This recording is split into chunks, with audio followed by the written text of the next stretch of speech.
Right, నమస్తే.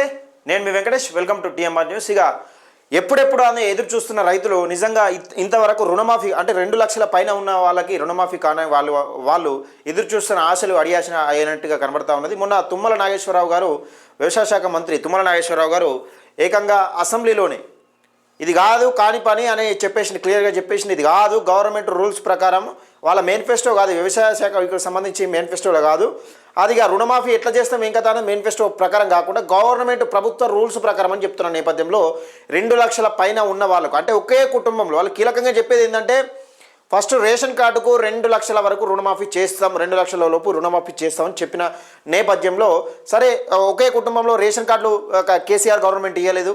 KCR government సరే ration కార్డులు వేరు చేసిన తర్వాత మరి నిజంగా రేషన్ కార్డులు వేరు చేసిన తర్వాత నిజంగా కేసీఆర్ ఇచ్చేసిండు, రేషన్ కార్డులు ఇచ్చేసిండు. గత 9.5 సంవత్సరాలలో ప్రతి ఇంటికి కొత్త పెళ్ళైన వాళ్ళందరికీ రేషన్ కార్డులు ఇచ్చేసిండు, అప్లికేషన్ పెట్టుకున్న వాళ్ళకి రేషన్ కార్డు ఇచ్చేసిండు. అంటే వీళ్ళ రూల్స్ ప్రకారం మనం ముందుకెళ్ళినా కొంచెం రైతులకు ప్రయోజనం కలిగి ఉండొచ్చు. కానీ ఇక్కడ విషయం ఏంటంటే 9.5 సంవత్సరాలు కఠినంగా రేషన్ కార్డులు ఇవ్వకుండా ఒక పద్ధతి పెట్టుకొని ఒక మూర్ఖత్వపు ఆలోచన పెట్టుకొని కేసీఆర్ రేషన్ కార్డులు ఇవ్వకుండా వీళ్ళు రేషన్ కార్డు నిబంధన తీసుకొచ్చి ఒక కుటుంబానికి అంటే ఒక రేషన్ కార్డుకు ఇక కుటుంబం అంటే కదా రేషన్ కార్డే కదా ప్రామాణికం తీసుకుంటారు కదా, రేషన్ కార్డు తీసుకొని రేషన్ కార్డుకు మాత్రమే 2 లక్షల పైన వాళ్ళకి చేయం, 2 లక్షల లోపున వాళ్ళకే క్లియర్గా కడాఖండిగా చెప్పేసిండు. ఇక వ్యవసాయ శాఖ మంత్రి తుమ్మల నాగేశ్వరరావు గారు కడాఖండిగా చెప్పేసిండు 2 లక్షల పైన ఉన్న వాళ్ళకు చేయమని చెప్పేసిండు. మరి గతంలో రేవంత్ రెడ్డి ఏం మాట్లాడిండు ఏం కథ అన్న తెలుసుకునే ప్రయత్నం చేద్దాం. దయచేసి చాలామంది రైతులు ఎదురు చూస్తున్న వాళ్ళకు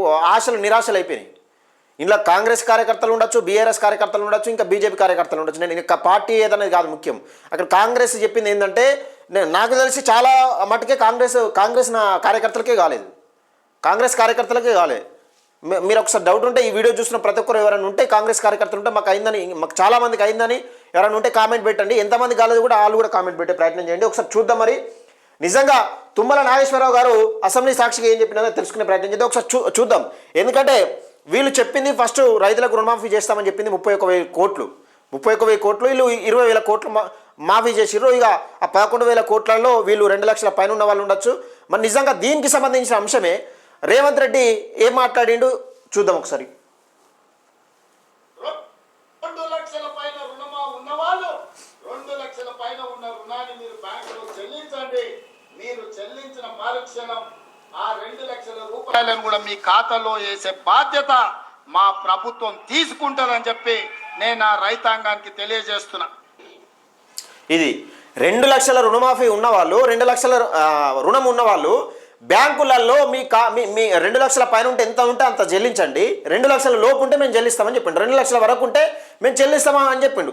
చాలామంది ఆశలు పెట్టుకొని రైతులు ఇప్పుడు ప్రభుత్వాలు ఊలాలన్నా ప్రభుత్వాలు ఎక్కాలన్నా రైతులే ఇప్పుడు ఏ పార్టీ కానీ సరే బీఆర్ఎస్ పార్టీ ఏమో ఉరగదీసిందని నేను రైతులకు పెద్ద ఇది తీసింది అది చేసింది అనేది ఆయన కట్టిన మిత్తి పైసలకే సరిపోయినాయి, ఆయనే రుణమాఫీ చేసింది మిత్తి పైసలకే సరిపోయినాయి. తాపకిని ఏకకాలంలో చేయకుండా ఆయన కట్టిన సరే వీళ్ళు ఎంతో కొంత చేసిర్రు, వీళ్ళు కాదంటే ఇప్పుడు 20,000 కోట్లు చేసిర్రు, పెద్ద పేరే. కానీ వీళ్ళు ఇచ్చిన హామీ ప్రకారం ఇప్పుడు మనం ఎంతవరకు అయితే చేయగలుగుతామో అంతవరకే హామీ ఇవ్వాలి. సరే అప్పుడే ఫస్ట్ చెప్తే 20,000 కోట్ల వరకే మేము మాఫీ చేయగలుగుతాం, ఇందులో 2 లక్షల లోపున వాళ్ళకి రేషన్ కార్డుకు 2 లక్షల లోపున వాళ్ళకే మేము మాఫీ చేయగలుగుతామని ఒక క్లియర్గా చెప్తే రైతులు అంతగానే పెద్ద ఆశలు ఇప్పుడు రుణమాఫీ మాకు చేయాలని అడిగిరు. ఎవరన్నా రుణమాఫీ మీ పార్టీ అధికారంలోకి రావడం కోసం మీ పార్టీలు అధికారంలో తెచ్చుకోవడం కోసం రైతులను అద్దం పెట్టుకొని ప్రతి పార్టీ ఆడుతుంది డ్రామా. ఇది అందరికీ తెలిసిన విషయమే. ప్రతి పార్టీ ఇదే కొత్త డ్రామా కదా. ఇప్పుడు రైతులకు బీఆర్ఎస్ పార్టీ ఏమైనా చేసిందంటే 25 లక్షల మెట్రిక్ టన్నులు మేము అసలు కేసీఆర్ పుట్టిందే ఎందుకు కావచ్చు అన్నాడు. కేసీఆర్ రైతులందరూ పిలిపించుకొని కేసీఆర్ అసలు బహుశా పుట్టిందే ఎందుకు కావచ్చు, 25 లక్షల మెట్రిక్ టన్నులు ఏవైతే ఉంటాయో రైతులు వాడే ఉచిత ఎరువులు ఏవైతే ఉంటాయో 100కు 100% ఫ్రీగా ఇస్తామన్నాడు. ఇచ్చిండా? ఒక్కొక్కరు గజం లేచి దుంకి సపోర్ట్ కొట్టినప్పుడు ఇచ్చిరా మరి? ఎందుకంటే ఒక సెంటిమెంటల్ ఫూల్స్గా రైతులను అడ్డం పెట్టుకొని ప్రభుత్వాలను అధికారంలో తీసుకురావడానికి కీలక పాత్ర వీళ్ళకు ఒక మైండ్ గేమ్ ఆడతారు అన్నట్టు. ఇది ఏ ప్రభుత్వం దిగి రావాలన్నా ఏ ప్రభుత్వం గద్దెనెక్కాలన్నా రైతులే కీలకం. ఎందుకంటే రైతాంగంతోనే నడుస్తుంది, వ్యవసాయంతోనే నడుస్తుంది ఇదంతా నడుస్తుంది. కాకపోతే రైతును రాజుని చేస్తే మన మాట ఇంటరా అయినారని ఇప్పుడు హామీలతోనే సల్లాపే ప్రయత్నం చేస్తారు. సరే ఈ విషయం పక్కకు పెడితే ఏ ప్రభుత్వం కూలాలన్నా రైతుతోనే అవుతుంది సాధ్యం, 100% నిజం. ఇది రైతులకు కేసీఆర్ ప్రభుత్వం కేసీఆర్ ప్రభుత్వం రైతులను ఆకట్టుకునేందుకు ఎటువంటి పథకాలు తెచ్చిందనో తెలుసు.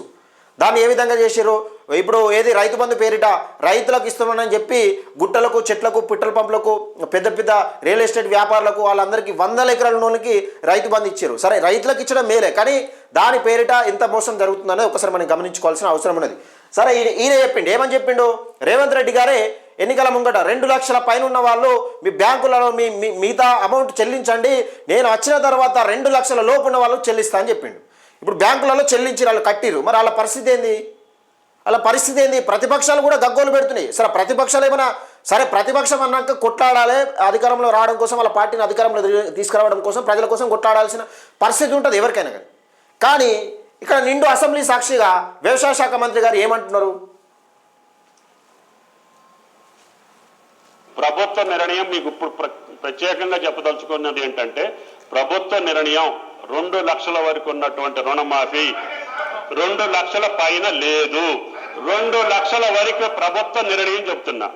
2 లక్షలకి వరకు కుటుంబానికి 2 లక్షల లోపు ఉన్నటువంటి కుటుంబాలు 25 లక్షలు మా దగ్గరికి చేరినాయి అధ్యక్ష. వాటికి మించి వల్లే 20,616 కోట్లు జమ చేయడం జరిగిందని చెప్పి గౌరవ సభ్యులకు సవినీయంగా మనం చేస్తున్నా. 2 లక్షల వరకు కుటుంబానికి 2 లక్షల లోపు ఉన్నటువంటి కుటుంబాలు 25 లక్షలు మా దగ్గరికి చేరినాయి అధ్యక్ష. వాటికి మించి వల్లే 20,616 కోట్లు జమ చేయడం జరిగిందని చెప్పి గౌరవ సభ్యులకు సవినీయంగా మనం చేస్తున్నా.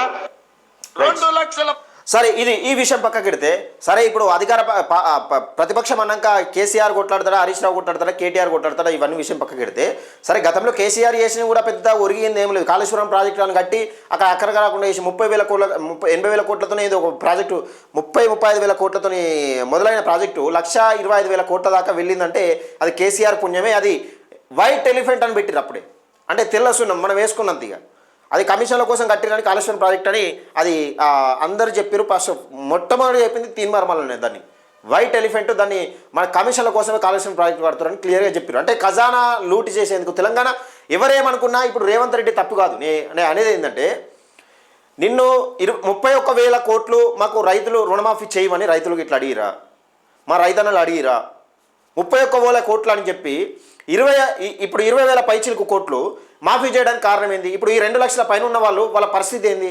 ఇలా కాంగ్రెస్ వాళ్ళు ఉంటారు, బీజేపీ వాళ్ళు ఉంటారు, బీఆర్ఎస్ వాళ్ళు ఉంటారు, అందరూ ఉంటారు. కార్యకర్తలు, అందరు కార్యకర్తలు, మీ కార్యకర్తలు కూడా బలి అవుతున్నారు కదా. మీ కార్యకర్తలకే రుణమాఫీ చేస్తారంటే అది కూడా అదేం లేదు. ప్రతి ఒక్కరు ఉంటారు ఇలా. మరి ఈ అడ్డగోలు హామీలు ఇచ్చిన ప్రజలు కూడా ఒక్కసారి గుర్తుపెట్టుకోవాలి. ప్రజలు మనం హామీలు ఇస్తున్నారు, ఈ పైసలను ఎక్కడి నుంచి తీసుకొస్తారనేది ఒక్కసారి ఆలోచించుకోవాలి. ఇప్పుడు ఈ ప్రభుత్వం వినా వ్యతిరేకత పెరిగింది, రేపు ఇంకో ప్రభుత్వం ఉంటుంది.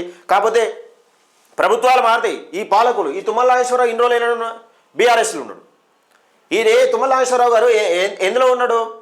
బీఆర్ఎస్ పార్టీలే కదా ఉన్నది. అందులో ఉన్నాడు, వీళ్ళకి వచ్చినాయి అంతే. అలా తేడా ఉన్నది. పాలకులు మారినంత వరకు ప్రభుత్వాలు మారినా లాభం లేదు. ప్రభుత్వాలు మారినా లాభం లేదు. వీళ్ళని ఎవడు ఇవ్వన్నాడు? 31,000 కోట్లు మాఫీ చేస్తామని వాళ్ళని అడిగిరా? అడగలేదు కదా. మళ్ళీ 20,000 కోట్ల కుదించి నిజంగా మేము మాఫీ చేసినామంటే, సరే 20,000 కోట్లైనా ఏకకాలంలో ఎంతో కొంత ఏకకాలంలో మాఫీ చేసినట్టుగా అనిపించింది.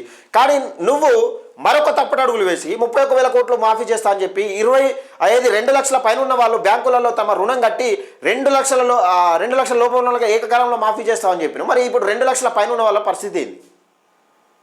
అందుకని ప్రభుత్వాలు చిత్తశుద్ధితో పనిచేయాలి. ప్రజలకు ఇచ్చే హామీలకు మా పార్టీ అధికారంలోకి తీసుకురావడంలో మున్పట్లకు అనుకుంటారు కావచ్చు, మేము అధికారంలోకి వచ్చినాక తర్వాత ఏదంటే అది నడుస్తుంది, అది నడవది. సోషల్ మీడియా స్ట్రాంగ్ ఉన్నది, యూట్యూబ్ ఛానల్ స్ట్రాంగ్ ఉంది, మీడియా ఛానల్ కూడా స్ట్రాంగ్ ఉన్నాయి ఇవాళ రేపు. అందుకని ప్రభుత్వాలు, మన ప్రజలు ఓట్లేసేటప్పుడు కూడా ప్రభుత్వాలు నిజంగా ఇప్పుడు రైతులను కాంగ్రెస్ పార్టీ ఎట్లా కన్విన్స్ చేస్తుంది? మరి ఎట్లా కన్విన్స్ చేస్తుంది? 31,000 కోట్లని 21,000 కుదించి దాన్ని 2 లక్షల పైన ఉన్న వాళ్ళకి చేయమని క్లియర్గా కడక్కని ఇట్లా కత్తితో కొట్టేసినట్టు చెప్తుంది. మరి దీన్ని రైతులు ఏ విధంగా తీసుకుంటారో చూడాల్సిన అంశం. దయచేసి ఈ వీడియో ఎక్కువ మందికి షేర్ చేసే ప్రయత్నం చేయండి, లైక్ చేయండి, మీ అభిప్రాయాన్ని కూడా కామెంట్ రూపంలో తెలియజేయండి. నిజంగా ఎంతమంది రైతులకు రుణమాఫీ కాలేదు, 2 లక్షల పైన ఉన్న వాళ్ళకి ఎంతమందికి రుణమాఫీ కాలేదని ఉన్నారో మీరు అనుకుంటున్నారో దయచేసి కామెంట్ చేసే ప్రయత్నం చేయండి. తప్పకుండా సబ్స్క్రైబ్ చేసుకోండి. టీఎంఆర్ న్యూస్, పేద ప్రజల గొంతుక.